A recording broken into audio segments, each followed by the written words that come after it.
সিনেমার কন্টেন্টের জোরে, সিনেমা চলবে সিনেমার মেকিংয়ের জোরে, সিনেমা চলবে সিনেমার আর্টিস্টদের অভিনয় শিল্পে।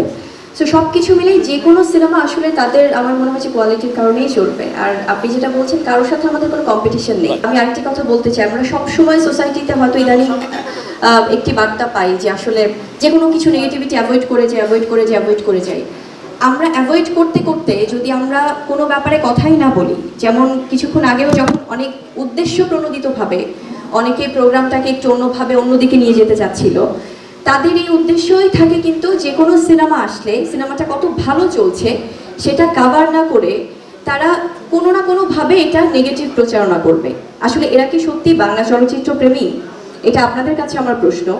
যখন আমাদের যে কোনো সিনেমা হোক, যখন প্রচণ্ড হাউসফুল যায়, যখন দর্শকরা ভালোবাসছে, দর্শকরা অভিনয় শিল্পীদের প্রশংসা করছে, সেগুলো কাভারেজ তারা কখনোই করে না। যারা নেগেটিভ গ্রুপটা, আমি আপনাদের সবাইকে বলছি না, যারা আসলে চাই বাংলা চলচ্চিত্রটা ধ্বংস হয়ে যায়, তারা উদ্দেশ্য প্রণোদিতভাবে সবসময় খুঁজে বের করে যেখানে হয়তো বা সিনেমা হলের পরিবেশ হয়তো একটু নাজুক অবস্থায় আছে, সেখান থেকে যদি কোনো সিনেমা সেই সিনেমার টিম যদি নামিয়ে ফেলতে চায় যে না, আমরা এই সিনেমাতে আসলে আপাতত দিতে চাচ্ছি না, এখানে একটু মনে হচ্ছে দর্শকরা সেই স্বাচ্ছন্দ্যে সিনেমাটা উপভোগ করতে পারছে না, সেখান থেকেও তারা অন্যরকমভাবে নেগেটিভ ওয়েতে নিউজ করবে। এবং যারা এই ধরনের কথা বলেন, আমার মনে হয় যে আসলে আমাদের প্রত্যেকের বাংলা সিনেমার প্রতি ভালোবাসাটা থাকতে হবে। এটা কিন্তু সাংবাদিকদের এই দায়িত্বটা সবচেয়ে বেশি। আপনারা যদি নিজেদের পত্রিকার কোনো আমি বলবো যে আসলে প্রচারণার জন্য শিল্পীদের নাম ব্যবহার করেন ভুয়াভাবে, ভিত্তিহীনভাবে, আপনাদের ব্যবস্থা বা আপনাদের বিরুদ্ধে ব্যবস্থা যেমন আমাদেরকে নিতে হবে না, সেটা আপনারা কিছুদিন পরে আপনাদের ভাই ব্রাদারদের দ্বারাই পাবেন। কারণ ইতিবাচকতার জয় সবসময় আছে। সো নেতিবাচকতা আমরা সবসময় অ্যাভয়েড করি, সেক্ষেত্রে কিন্তু এটা আমাদের সবাইকে পরস্পরের পারস্পরিক সেই বন্ধনটা থাকতে হবে। এই সিনেমায় যাওয়ার আগে আমার কাছে মনে হয় যে রিভেঞ্জের যিনি পরিচালক, যিনি প্রযোজক ইকবাল ভাই, ওনার প্রতি কিছু রিভেঞ্জ আসলে আমাদের বা আমার আসলে নেওয়া উচিত।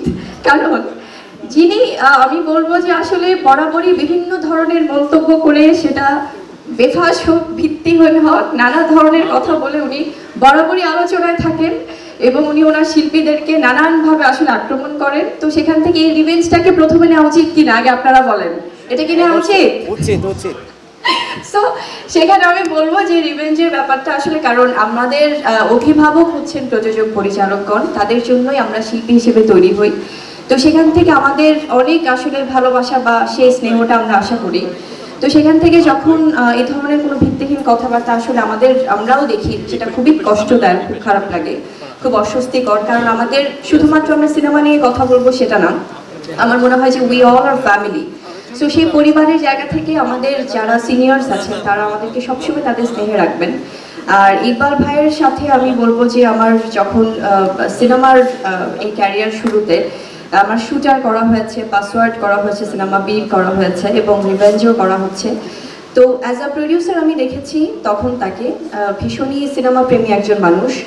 এবং আমি বলবো যে আসলে এই প্রথমবারের মতো বোধহয় উনি রিভেঞ্জ সিনেমাটা, হয়তো ওনার অনেক সিনেমা রিলিজ হয়েছে বিগত দিনে, কিন্তু প্রথম পরিচালক হিসেবে কিন্তু উনি রিভেঞ্জ সিনেমাটি করেছিলেন। তো সেক্ষেত্রে আমি বলবো যে উনি সিনেমাটা বোঝে এবং ওনার সেই চেষ্টাটা থাকে যে খুব ভালো একটা সিনেমা নির্মাণের। অনেকের সিনেমা আসবে, তো সেক্ষেত্রে আমরা কিভাবে দেখছি বা এটা কোনো যুদ্ধ কিনা।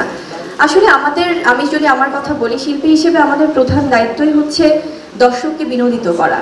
তো সেই বিনোদনের মাধ্যম হিসেবে আমি বাংলা চলচ্চিত্রের সাথে সম্পৃক্ত। আপনাদের সবার ভালোবাসায় আলহামদুলিল্লাহ আপনারা আমাকে এত স্নেহ করছেন, প্রত্যেকে আমার এখানে বয়োজ্যেষ্ঠরা আছেন।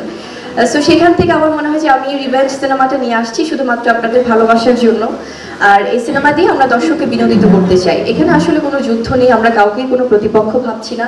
আমরা চাই প্রত্যেকটা সিনেমায় দর্শক দেখুক, তো সেখান থেকে আসলে সবাই যেন এন্টারটেইনড হয়, দিন শেষে এটাই চাওয়া।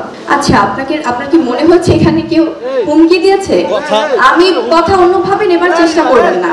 আমরা বলছি যে যারা নেগেটিভিটি ছড়াচ্ছে তাদের বিরুদ্ধে আপনারাই ভাই ব্রাদার হিসেবে ব্যবস্থা নেবেন যে ভাই আপনারা এটা করবেন না। এটা কিন্তু আমরা পজিটিভ ওয়েতে বলছি ভাইয়া, please don't take everything negatively.